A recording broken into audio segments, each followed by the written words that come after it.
you know that there is a country where people rent sisters? Yeah, that's right. Hundreds of people are paying hundreds of dollars just to get sisters on rent here.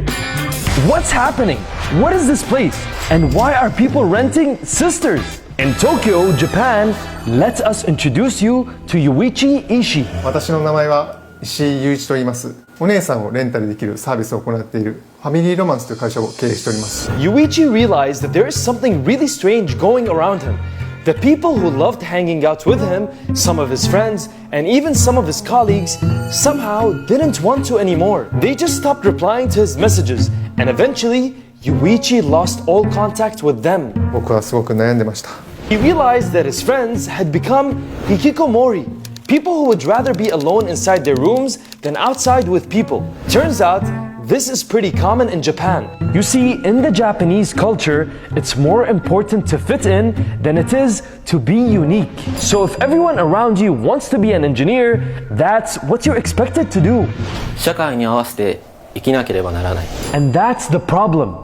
Even though not everyone wants to be an engineer and not everyone wants to be married by the age of 28, they're scared to speak up. Because if they do, they would look like a failure in front of society and embarrass their families.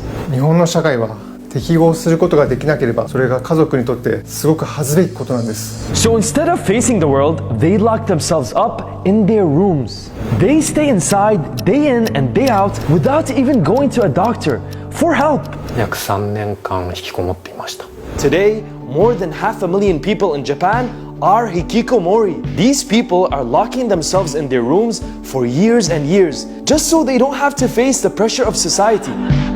So Yuichi decided to help. He figured that most people always feel better when they're with their friends. So why not give these people a friend? Or even better, why not give them a sister? So he created a company and hired tens of women and trained them to just talk to the hikikomori. やっぱり引きこもりの方は人と会ってないんで、まず会話をするだけでもすごく緊張することだとは思っていたので、やっぱり会話ができることが当たり前って思わずに、まず言葉を交わして目は合わなくていいんですけど、そういう一つ一つの作業をゆっくり丁寧にやりながらできることを見つけていきました。 And somehow, this worked. They got over 300 people to leave their rooms and get out into the world.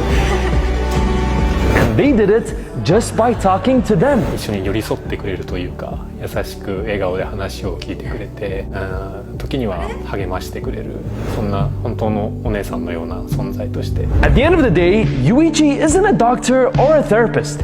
He's just a guy who saw people who were alone and decided to give them company. Because sometimes that's all it takes to be happy.